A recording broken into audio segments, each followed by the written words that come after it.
The transport ship slowed as it approached the massive space station.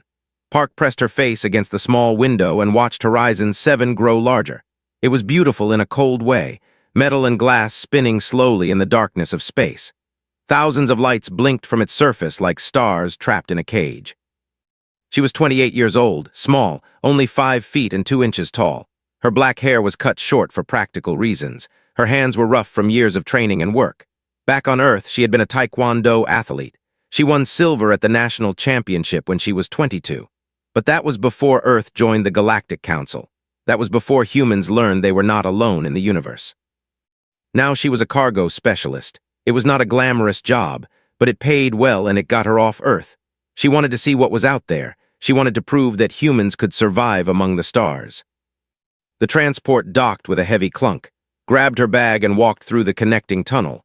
The air on Horizon 7 smelled different, recycled, clean but somehow empty. She followed the signs toward the human residential block. The station was crowded. Aliens of every shape and size walked past her. Some were tall and thin with too many arms. Some were short and wide with skin like stone. Some floated. Some crawled, tried not to stare. She had seen pictures and videos during her training, but seeing them in person was different. Most of them did not look at her, or if they did, they looked down, literally. Humans were small compared to most species, and humans were new to the galactic community, only 50 years since first contact. In galactic terms, that was nothing. Humans were bobbies, newcomers, and many aliens treated them that way. She found the human residential block after 30 minutes of walking. It was smaller than she expected. A few hundred rooms, a small market, a medical center, a community hall, everything humans needed packed into one corner of the massive station. A man was waiting for her at the entrance. He was older, maybe 45. His face was kind but tired. He wore the same uniform that wore. "Park," he asked. She nodded. "Yes, are you?" He smiled and shook her hand. "Welcome to Horizon 7. I will be your senior colleague. I have been here for 12 years. I will show you everything you need to know." They walked together through the human section, pointed out the important places, the cafeteria, the supply office, the training rooms. He spoke calmly and slowly. He seemed like a man who had learned patience the hard way. "The work is not difficult," he said. "Moving cargo, checking shipments, filling reports. The difficult part is everything else." "What do you mean?" asked. Stopped walking. He looked around to make sure no one was listening. Then he spoke quietly. "Humans are not respected here. We are tolerated. Some aliens are kind, but others see us as weak, easy targets." He paused. "There is a group on this station. Their leader is named. He and his crew cause problems for our people." "What kind of problems?" "They take money. They call it a tax. Protection fees. If you do not pay, they make your life difficult. They break things. They threaten. Sometimes they hurt people." Shook his head slowly. "Station security does nothing. They are valuable to the station. Humans are not." Felt her jaw tighten. "That is not right." "No, it is not, but it is how things are. For now, just keep your head down, do your work, do not attract attention." He started walking again. "Come, I will show you your room." Followed him, but her mind was elsewhere.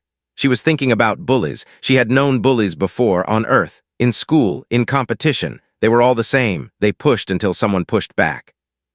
Over the next few days, learned her job. It was simple work. She moved crates. She checked lists. She talked to alien merchants and tried to understand their strange languages.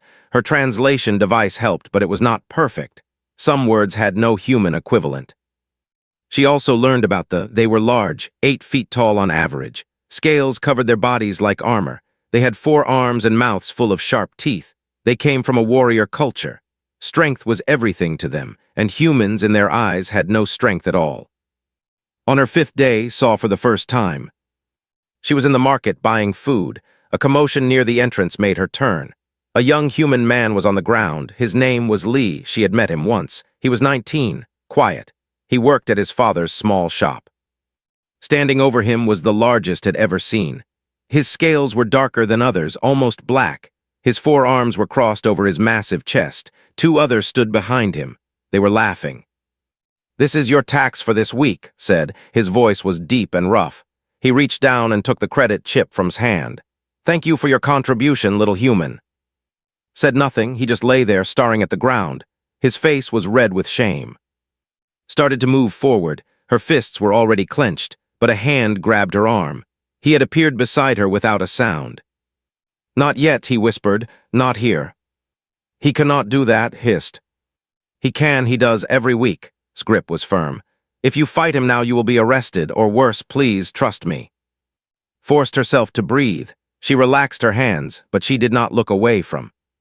The finished his business. He turned to leave, but then he noticed watching him. Their eyes met. Smiled, his teeth were like knives. "Another tiny one," he said. His crew laughed again. "Good, more credits for me." He walked away. His heavy footsteps echoed through the market. Stood completely still. Her heart was pounding, not from fear, from something else.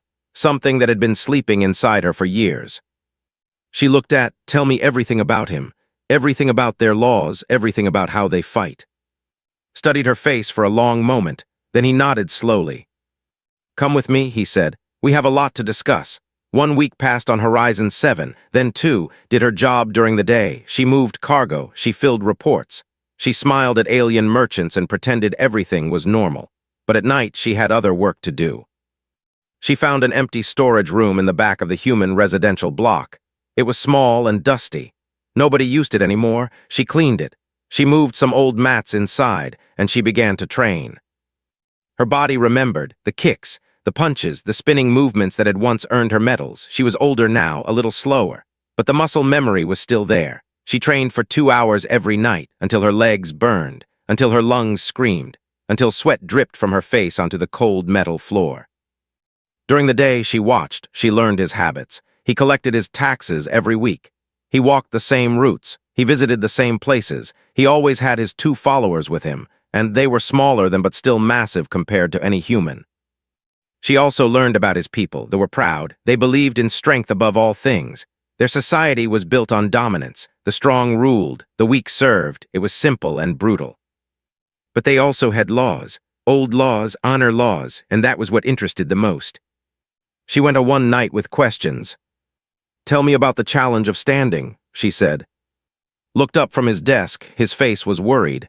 "Where did you hear about that?" "I have been reading, studying. There is information in the station database." She sat across from him. "It is a duel, yes, a formal challenge." Sighed, he rubbed his tired eyes. "Yes, in culture, if someone is publicly dishonored, they can issue a challenge, single combat. The winner gains honor, the loser loses everything. And any being can issue this challenge, not just. Technically, yes, the old laws do not specify species." He leaned forward. "But you cannot be serious. No human has ever challenged they are twice our size, 4 arms, built for combat. You would be destroyed." Did not answer. She just looked at him with calm eyes. Shook his head. "Please, think about this. There must be another way." "There is no other way," said quietly. "I went to station security 3 times. They do not care. The commander told me that are valuable and humans are replaceable. Those were his exact words." "I know, I have tried too, for years." His voice was heavy with old pain. "But fighting is not the answer. You will lose, and then things will be worse for all of us." Stood up. "I need more information about bodies. Their anatomy, where they are strong, where they are weak. Please help me." He looked at her for a long time. Finally, he opened a drawer and pulled out a data chip. "Medical files, I have been collecting them for years, just in case." He handed it to her. "Their scales are like armor, almost impossible to break, but their joints are different, softer, and there is a nerve cluster behind each knee, very sensitive." "Took the chip, thank you." "I am not helping you fight, I am helping you understand." He grabbed her hand before she could leave. "Promise me you will not do anything stupid." She did not promise. She just squeezed his hand and walked out. The next 3 weeks were hard, grew bolder, his taxes increased. He was no longer satisfied with credits, he wanted more. His father owned a small shop that sold Earth goods. Food, music, small pieces of home for humans living far from Earth. One night, crew came and destroyed half the store. They said the family had not paid enough. His father, Lee Sang-ho, tried to stop them. They broke his arm and left him bleeding on the floor. Sang-ho was taken to the medical center. The doctors said he would recover, but the shop was ruined. The family had lost almost everything. The human community was afraid. There was a meeting in the community hall. Almost everyone came. They sat in rows and whispered to each other with worried voices. An old woman named Grandmother spoke first. "We should leave. This station is not safe for us anymore. We can find work somewhere else." Others agreed. They nodded their heads. They talked about other stations, other places where humans might be treated better. Stood up, the room went quiet. "If we leave," she said, "they will do this everywhere we go. Humans are new to the galaxy. We are on hundreds of stations now, thousands of planets. If we run from every bully, we will run forever." "What choice do we have?" a man asked. "We cannot fight them, they are too strong." "Maybe," said, "or maybe we have been thinking about strength the wrong way." She did not explain more, she just sat back down, but people looked at her differently after that. Some with hope, some with confusion, some with fear. After the meeting, a young girl approached. Her name was Shin. She was 16 years old. She lived on the station with her mother, who was a scientist. "I saw you training," said quietly. "In the storage room, I was not spying, I just saw." Looked at her, the girl was thin and small. Younger than she reminded of herself at that age, full of questions, full of fire.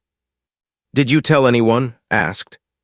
"No," shook her head, "but I wanted to ask. Could you teach me? I want to learn to fight. I want to not be afraid."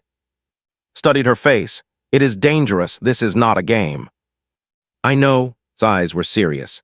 "My mother works late every night. I am alone a lot. Last week's crew stopped me in a corridor. They wanted my mother's research data. I did not have it, but they scared me. They said they would come back." Remembered she had found that day. She had given her own credits to make them leave. It had cost her a week's wages. "Okay," said finally. "Come to the storage room tomorrow night. We will start with the basics." Smiled for the first time. "Thank you." That night returned to her room and studied the medical files had given her. She looked at diagrams of bodies. She memorized every bone, every muscle, every weak point. Their knees bent differently than human knees. The joint was exposed from behind. One hard strike could collapse it, and their skulls had gaps near the temples. Small openings where the bone plates did not fully connect. Size did not matter if you knew where to hit. She practiced the movements in her mind, over and over. A spinning kick to the knee, a follow-up strike to the head, fast, precise, no wasted motion. She closed her eyes and imagined falling. Soon she thought, very soon. The next day, news came from the medical center. Sang-ho would need surgery. His arm was worse than they thought. The doctors said he might never use it properly again. Heard this and made her decision. No more waiting. It was time to study the formal words of the challenge. Time to learn them in perfect. Time to end this. She began practicing that night. The alien words felt strange on her tongue, but she repeated them until they became natural, until they became a promise. A promise that would remember for the rest of his life. The main concourse of Horizon 7 was always crowded at midday. Thousands of aliens moved through the wide corridor. They shopped. They talked. They hurried to meetings and meals. It was the heart of the station, the place where everyone passed through at some point. It was also the place where liked to walk. He enjoyed being seen. He enjoyed watching smaller beings move out of his way. It made him feel powerful. Knew his schedule by now. She had watched him for weeks.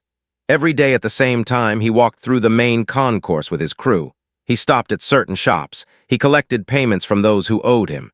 He reminded everyone who was in charge. Today would be different. Wore her cleanest uniform. She had eaten a good breakfast. She had stretched her muscles and calmed her mind. She felt ready, more ready than she had ever felt for any competition on Earth. Found her near the entrance to the concourse. His face was pale with worry. "You are really doing this?" he said. It was not a question. "Yes." He handed her a small data pad. "I prepared the formal documentation. Everything is legal. I checked 3 times. The challenge of standing is recognized by station law. Security cannot stop you once you begin." Took the pad and put it in her pocket. "Thank you for everything."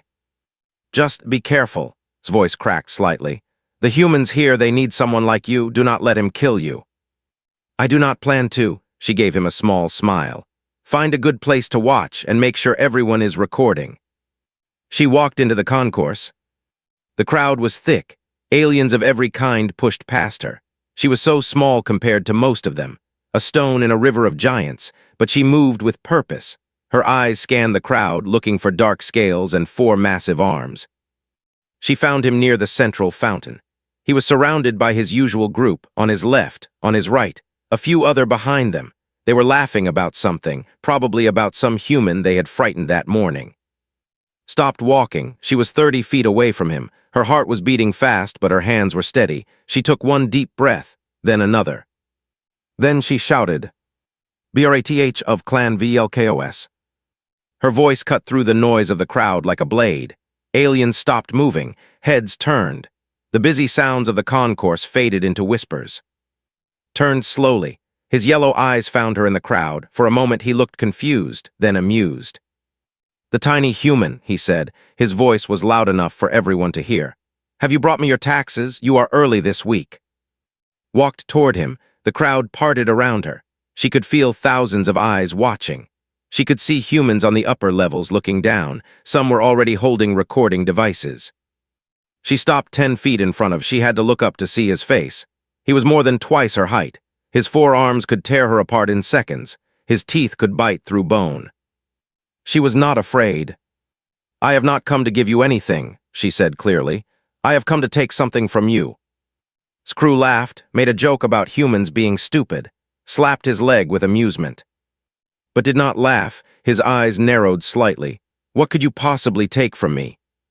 Straightened her spine. She opened her mouth and spoke in perfect, the words she had practiced 100 times, 1,000 times, the ancient words of challenge that every child learned before they could walk. "By the blood of the old wars and the honor of the fallen, I declare you without worth. Your actions shame your ancestors. Your presence insults my people. I call the challenge of standing upon you of clan. Face me in single combat, or admit before all that you are a coward with no honor." The concourse went completely silent. Could hear her own heartbeat. She could hear the soft hum of the station's air systems, nothing else. Every being in the area had frozen in place. His face changed, the amusement disappeared. For just a moment, something like surprise flickered in his eyes, then it was replaced by anger, hot and dangerous. "You dare," his voice was a low growl, "a human challenging me." "Your laws do not limit the challenge by species," said. She switched back to the common language so everyone could understand. "Any being who has been dishonored can call the challenge. You have dishonored my people for years. You have stolen from us, hurt us, treated us like animals. Today that ends." "This is ridiculous," stepped forward. "Kill her and be done with it." "No," a new voice came from the crowd. The security commander pushed through the aliens. His insect-like face was hard to read, but his voice was careful. "The human speaks correctly. The challenge of standing is recognized under station law. If refuses, he loses all honor status. His clan will be shamed." Turned to the commander. "You would enforce this for a human." "I enforce station law for everyone." The commander looked at. There was something in his eyes that might have been respect. "The challenge is valid. You must answer." Turned back to, he stared at her for a long moment. Then slowly he began to laugh. It was not a nice laugh. It was cruel and mocking. It echoed through the silent concourse like thunder. "Very well, little human," he said. "I accept your challenge. This will be amusing." He spread all 4 arms wide. His crew stepped back, giving him space. The crowd pushed further away, forming a circle around them. "But since you are so small and weak," continued, "I will give you a gift, a free strike. Hit me, as hard as you can, show everyone what your species is worth, and then," he smiled with all his terrible teeth, "then I will show them what it can do to a human." Did not move. "You are sure, 1 free strike, anywhere I choose." "Anywhere?" Pounded his chest with 2 of his hands. His scales made a sound like stone hitting stone. "I will not move, I will not block. I want everyone to see how useless your attack is." The crowd was enormous now. Beings from every level of the station had gathered. Could see at the front his face white with fear. She could see next to him, her eyes wide. She could see his hands pressed together like he was praying. She could see humans everywhere, watching, hopping, afraid. She looked back at, he was still smiling, still confident. He had probably fought hundreds of battles. He had never lost. Why would he lose to a creature half his size? Closed her eyes for just 1 second. She remembered her coach, the woman who had trained her since she was a child. The woman who had taught her that power without precision was nothing. "Find the weakness," had always said. "Study your enemy, know them better than they know themselves, and when the moment comes, do not hesitate." Opened her eyes. She took her stance, 1 foot forward, 1 foot back. Her body turned sideways, her hands came up in a guard position. Laughed again. What is this, a dance? She did not answer. The entire station held its breath. And then Park moved. Everything happened in less than 3 seconds. But to those who watched, it felt much longer. Time seemed to slow down. Every movement became clear and sharp, like a picture frozen in the air. Did not punch. Everyone expected a punch, even expected a punch.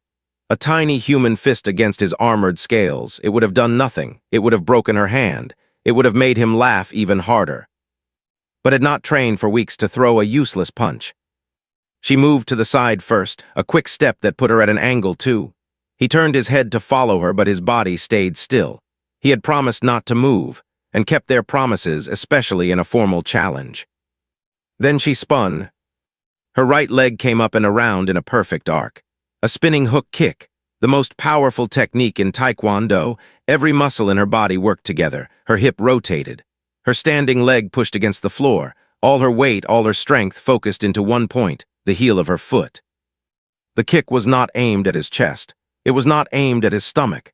It was not aimed anywhere that his scales could protect. It was aimed at the back of his knee. The nerve cluster that had told her about. The soft joint hidden behind layers of scale armor. The one weakness in his lower body. Her heel connected with surgical precision. She felt the impact travel up her leg. She heard a sound like something cracking. His leg buckled. His yellow eyes went wide. His mouth opened in surprise. For the first time in perhaps his entire life, he felt real pain from an enemy's attack. He dropped to one knee. The crowd gasped. 1,000 voices made a single sound of shock. No one could believe what they were seeing. The giant was falling. But was not finished. She had already completed her spin. Her momentum carried her around, and as she came around, her left leg was already rising. The second kick was even faster than the first. A crescent kick aimed at his head, not at the scales that covered most of his skull, at the gap, the small opening near his temple where the bone plates did not connect, another weakness she had memorized from the medical files. This kick carried less power but more speed. It hit like a hammer against thin metal. His head snapped to the side. His eyes rolled back. His forearms, which had been reaching up to grab her, fell to his sides. And then, slowly, the massive collapsed. He hit the floor of the main concourse like a falling building. The impact made the ground shake. Dust flew up around him. His scales scraped against the metal floor with a horrible sound. He did not move. Total time from start to finish, 2.3 seconds.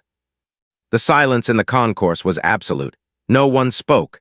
No one moved. Every being stared at the scene before them. A tiny human woman standing over the largest on the station. Her breathing was controlled. Her stance was ready. She was not even sweating.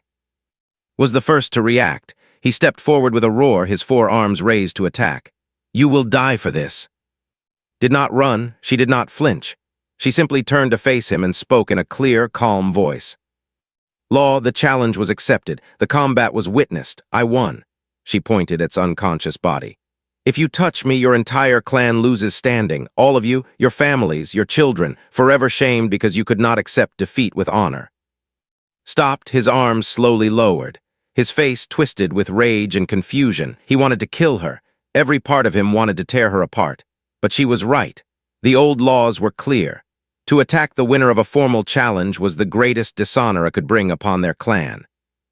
Grabbed arm. She is right, he said quietly. We cannot touch her, not without destroying everything. The other in their group looked at each other.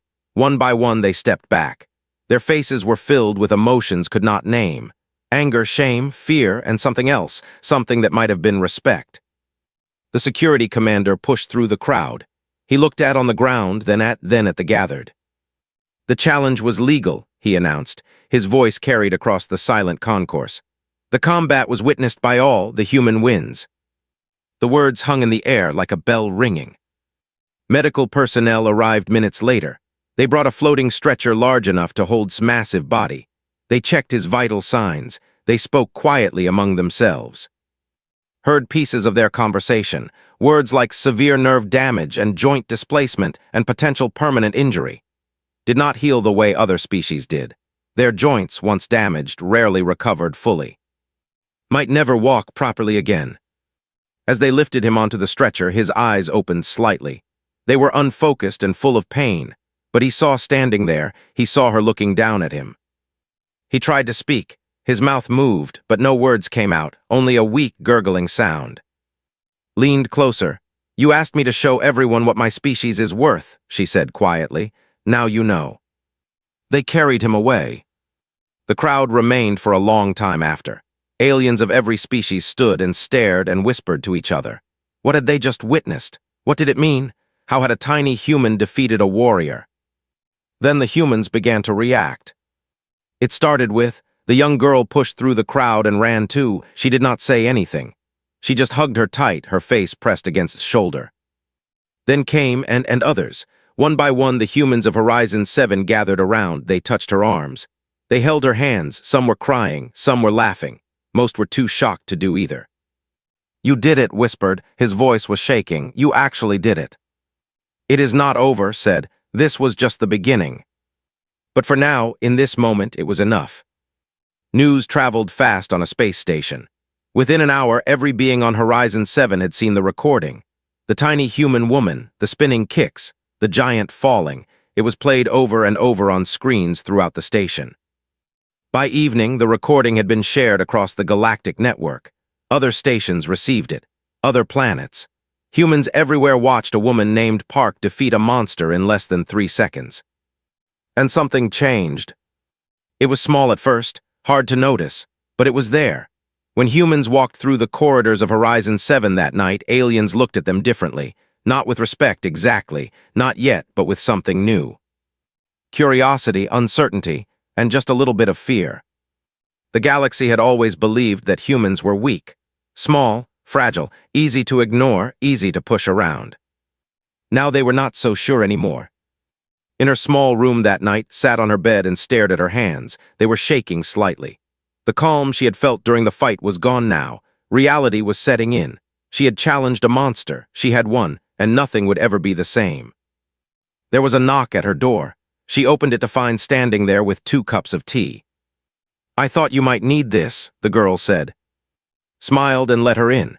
They sat together in comfortable silence, drinking their tea, listening to the hum of the station around them. Tomorrow there would be questions. Tomorrow there would be consequences. Tomorrow the real work would begin. But tonight, for the first time in years, felt something she had almost forgotten. Hope 3 months passed on Horizon 7. The station kept spinning. The lights kept blinking. Life continued as it always did in the endless darkness of space. But for humans, everything had changed. The recording of fight spread across the galaxy like fire. Within days, it had been viewed billions of times. Humans on distant stations watched it together in crowded rooms. Humans on colony planets gathered around screens to see it again and again. A woman they had never met became a symbol of something they had been waiting to feel. They did not worship her. That was not what she wanted, and she made that clear in every interview, every message, every conversation. "I am not special," she said each time. "I am just a person who refused to be afraid. Any human could learn to do what I did."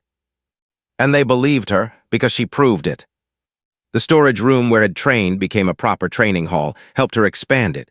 They knocked down walls. They installed proper floors. They bought equipment from Earth. Within a month, it was filled with students. Was there every day. The young girl who had once been cornered by bullies was now learning to fight back. She was not a natural athlete. She struggled with the kicks. She fell down often, but she never quit. She practiced until her body ached and then practiced more. Joined too, and his father Sangho watched from the side with his healing arm and proud eyes. Other families sent their children. Adults came after work still wearing their uniforms. Old and young, strong and weak, they all wanted to learn. Taught them what her coach had taught her. "Fighting is not about size or strength," she said. "It is about understanding. Study your enemy, find their weakness, strike with precision, and never ever be afraid to stand up." News of the training program spread through the Galactic network. Other human communities wanted the same thing. They sent messages asking for help. How did she train? What techniques did she use? Could she teach them too? Could not be everywhere, but she could share what she knew. She recorded lessons. She wrote guides. She talked to humans on other stations through video calls, showing them basic forms and explaining the philosophy behind them.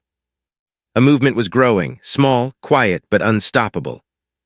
Meanwhile, things changed on Horizon 7 in other ways too. Its crew dissolved. Without their leader, they had no power. Left the station entirely, returning to the in shame. Stayed, but he kept his head down. He no longer walked through the human section. He no longer collected taxes. Once saw him in a corridor. He looked at her for a long moment. Then he lowered his eyes and walked away. They themselves sent an official message to the human community. It was formal and cold, written in the ancient style of their people. It acknowledged the outcome of the challenge. It recognized its victory as legitimate under their laws. It offered no apology because did not apologize, but it was something. Read the message and shook his head with wonder. In 12 years, they never acknowledged us once. Now they send official correspondence because of one fight. It was not just one fight, said. It was every human who ever stood up to them. I just finished what they started. But she knew that was only partly true. Symbols mattered. Stories mattered. A single moment of courage could inspire millions. That was the power of what had happened in the main concourse. As time passed, noticed other changes too. Aliens who had ignored humans before now nodded to them in corridors. Shop owners who had refused to serve humans now welcomed them. Station security responded faster to human complaints. Small things, but they added up. The commander visited the training hall one day. He stood at the entrance and watched the class for a long time. When it was over, he approached. I was wrong about your species, he said. His insect voice made the words sound strange, but they were sincere. I thought humans were replaceable. I see now that I was mistaken. We are not asking for special treatment, said. We just want to be treated fairly. The commander clicked his mandibles in what might have been a nod. That seems reasonable. He turned to leave, then stopped. My daughter is young. She has trouble with confidence. Would you accept a student? Smiled. Anyone who wants to learn is welcome here. The commander's daughter joined the next week. She was awkward and shy with too many legs and a hard shell that made balance difficult. But she tried, and the human students helped her, and slowly she began to improve. 3 months after the fight, a new ship arrived at Horizon 7. It carried a delegation of. They were a predator species similar to in some ways, large, strong, proud. They walked through the station with the confidence of beings who had never been challenged. Their leader was named. He was tall even for a with dark fur and eyes like black glass. He looked at humans the way a hunter looks at prey. Old instincts, old assumptions. His group walked toward the human section.